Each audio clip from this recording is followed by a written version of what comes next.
नमस्कार दोस्तों, मैं हूं संतोष पाठक और आप लोग देखना शुरू कर चुके हैं संतोष पाठक ऑफिशियल यूट्यूब प्लेटफॉर्म।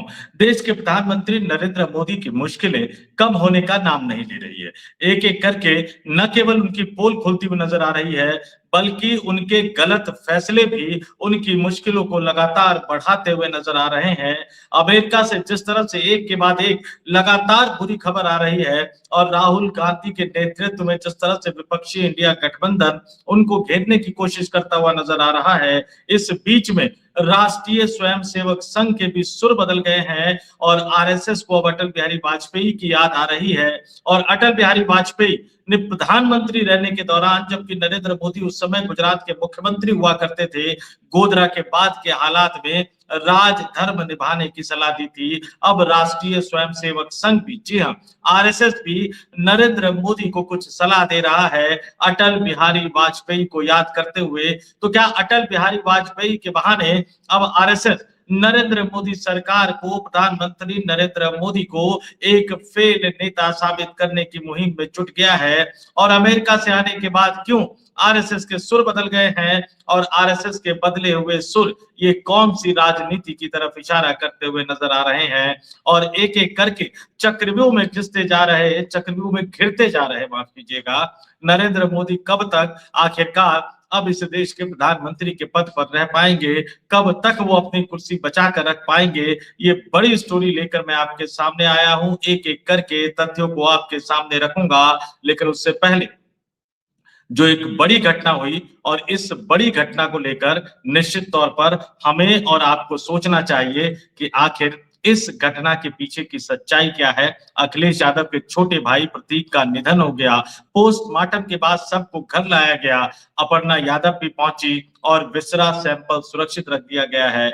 मौत पर कई तरह के सवाल उठ रहे हैं, जांच की बात कही जा रही है। सबसे पहले तो हम प्रतीक यादव के निधन पर अपनी श्रद्धांजलि व्यक्त करना चाहेंगे और साथ ही हम दुखी और शोक संतप्त परिवार के प्रति भी अपनी हार्दिक संवेदनाएं व्यक्त करेंगे। लेकिन जो जांच की मांग हो रही है वो जांच होना चाहिए और सच निकल कर सामने आना चाहिए। अब आते हैं आगे की स्टोरी पर, एक बड़ी स्टोरी पर जो राष्ट्रीय स्वयंसेवक संघ से जुड़ी है। आरएसएस में मोहन भागवत सर्वे सर्वा है, सरसंघचालक माने जाते हैं, मतलब सरसंघचालक है, लगातार प्रवास पर रहते हैं। लेकिन आरएसएस का जो डे टू डे जो फंक्शन चलाता है वो नंबर 2 वाले नेता चलाते हैं। आप इसको आम बोलचाल की भाषा में समझिए कि मोहन भागवत राष्ट्रपति है जिनका काम अच्छी अच्छी बातें करना है और वो एक तरह से आरएसएस के अध्यक्ष के तौर पर है। वहीं जो प्राइम मिनिस्टर जो एक्चुअल काम करते हैं, जैसे देश के प्रधानमंत्री नरेंद्र मोदी हैं, वैसे ही आरएसएस में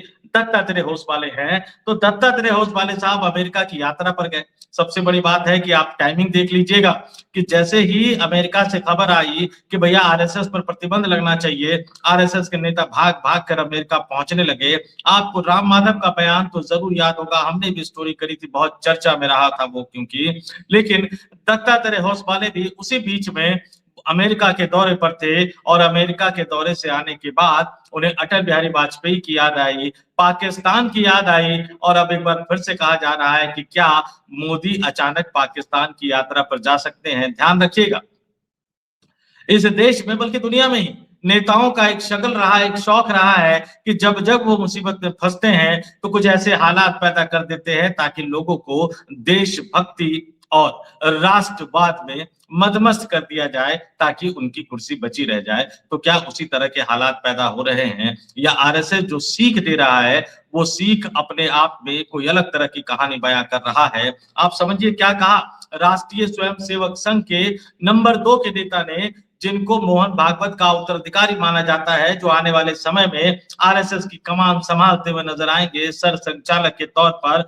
उन्होंने अमेरिका की यात्रा से आने के बाद कहा कि भारत को पाकिस्तान के साथ बातचीत के दरवाजे पूरी तरह से बंद नहीं करने चाहिए, दोनों देशों को एक दूसरे को वीजा भी देना चाहिए, खेल कूद और व्यापार भी होना चाहिए, लेकिन पुलवामा जैसे हमले का जवाब भी मजबूती से देना होगा। वो कह रहे हैं पाकिस्तान के साथ बातचीत के दरवाजे पूरी तरह बंद नहीं होने चाहिए, जबकि मोदी सरकार का स्टैंड है जब तक आतंकवाद को लेकर वो कुछ नहीं करेंगे तब तक हम बातचीत नहीं करेंगे। तो ये आरएसएस उल्टी गंगा कैसे बहाने लगे? दूसरी चीज होस्ट वाले साहब कह रहे हैं कि दोनों देशों को एक दूसरे को वीजा भी देना चाहिए, खेल कूद और व्यापार भी होना चाहिए। द्विपक्षीय खेल तो हम खेल नहीं रहे, और जो विश्व स्तरीय जो टूर्नामेंट हो रहे हैं जिसमें एक से अधिक देश शामिल होते हैं, उसमें हमने अपने कप्तानों को कह दिया है कि भैया पाकिस्तान के कप्तानों से हाथ मत मिलाना। क्या हुआ था क्रिकेट के मैच में, आप सबको याद होगा, इस दुनिया ने पहली बार देखा, और वो बहुत ही अपरिपक्व हरकत थी। या तो आप खेलो, और नहीं खेलना है तो फिर मत खेलो, लेकिन खेलोगे भी और इस तरह की हरकत भी करोगे, इसको जस्टिफाई तो कम से कम नहीं ठहराया जा सकता। लेकिन उस परिप्रेक्ष्य से अलग हटकर, बिल्कुल 360 डिग्री अलग हटकर, बिल्कुल उल्टी दिशा में जाते हुए, आरएसएस के सही मायनों में जो चीफ है, जो मोहन भागवत के उत्तराधिकारी है, वो कह रहे हैं कि खेल कूद और व्यापार भी होना चाहिए। लेकिन पुलवामा जैसे हमले का जवाब भी मजबूती से देना होगा। तो क्या आरएसएस को लगता है, क्या राष्ट्रीय स्वयंसेवक संघ को लगता है कि पुलवामा हमले का मजबूती से जवाब नहीं दिया गया? और ये इंटरव्यू किसको दिया? ये इंटरव्यू दत्तात्रेय होसवाले साहब ने न्यूज एजेंसी पीटीआई के सीईओ विजय जोशी को दिया, जिसमें उन्होंने कहा कि भारत और पाकिस्तान के बीच सांस्कृतिक संबंध बहुत पुराने हैं और हम एक ही राष्ट्र रहे हैं। राजनीतिक और सैन्य नेतृत्व पर भरोसा कम होने के कारण पाकिस्तान के खिलाड़ियों, वैज्ञानिकों और सिविल सोसाइटी को आगे आना चाहिए। पूरी तरह से आप समझ लीजिए कि अमेरिका की यात्रा पर आने के बाद आखिर क्यों पाकिस्तान के प्रति राष्ट्रीय स्वयंसेवक संघ का जो प्रेम है, आरएसएस के नेता का जो प्रेम है, वो जाग गया है। ये सवाल बहुत गहरा है। इस सवाल को एक आम सवाल कहकर खारिज मत कीजिएगा। इस सवाल को एक राजनीतिक सवाल कह के खारिज भर मत कीजिएगा। क्या अमेरिका अब भारत सरकार की ही नहीं, भारत के प्रधानमंत्री नरेंद्र मोदी की ही नहीं, बल्कि राष्ट्रीय स्वयंसेवक संघ की भी दशा दिशा तय कर रहा है? क्या आरएसएस क्या सोचेगा, आरएसएस क्या करेगा, आरएसएस कैसे आगे बढ़ेगा, आरएसएस बीजेपी को कौन सी नसीहत देगा, आरएसएस प्रधानमंत्री मोदी को कौन सी नसीहत देगा, आरएसएस मोदी को कितना सफल और कितना असफल करार देगा, क्या ये भी अमेरिका तय करेगा? अमेरिका की यात्रा से आने के बाद दत्तात्रेय होसबोले का ये इंटरव्यू, आपने कितने साल आपको हो गए होंगे आपको मोहन भागवत या होसबोले साहब का इंटरव्यू देखे हुए? ध्यान से सुनिएगा मेरी बात को, कितने साल हो गए होंगे आपको?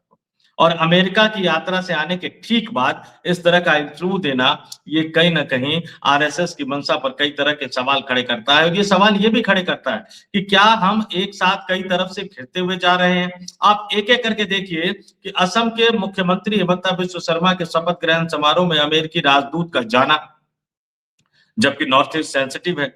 असम एक संवेदनशील राज्य है। असम से लगते हुए जितने नॉर्थ ईस्ट के राज्य हैं वो संवेदनशील राज्य हैं। बांग्लादेश की सीमा लगती है। बांग्लादेश में अमेरिका ने क्या खेल किया वो हमें और आपको सब मालूम है। बांग्लादेश में क्या खेल हो रहा है वो भी हमें और आपको सब मालूम है। और बांग्लादेश में किस तरह से अमेरिका अपना सैन्य अड्डा बनाना चाहता है ये भी हमें और आपको सब मालूम है। और इस बीच मोदी सरकार की नीतियों को लेकर राहुल गांधी तो सरेंडर की बात करते रहे हैं, लेकिन मोदी सरकार की नीतियों को लेकर कई तरह के सवाल उठ रहे हैं। फिर अमेरिका से खबर आती है आरएसएस पर प्रतिबंध लगाने की बात कही जा रही है, और उसके बाद दत्तात्रेय होसबोले का अमेरिका की यात्रा पर जाना और अमेरिका से वापस आके अपने ही स्टैंड से पलट जाना, अटल बिहारी वाजपेयी को याद करते हुए नरेंद्र मोदी को नसीहत देना, क्या ये सिर्फ एक संयोग है या एक ऐसा प्रयोग है जिसके जरिए भारत को नुकसान पहुंचाने की कोशिश की जा रही है? आपका क्या मानना है कमेंट करके जरूर बताइएगा। ये स्टोरी अपने आप में बहुत गंभीर है, बहुत सेंसिटिव है, कई तरह के गंभीर सवाल खड़े हो रहे हैं। इन सवालों को लेकर आपका क्या मानना है कमेंट करके जरूर बताइएगा।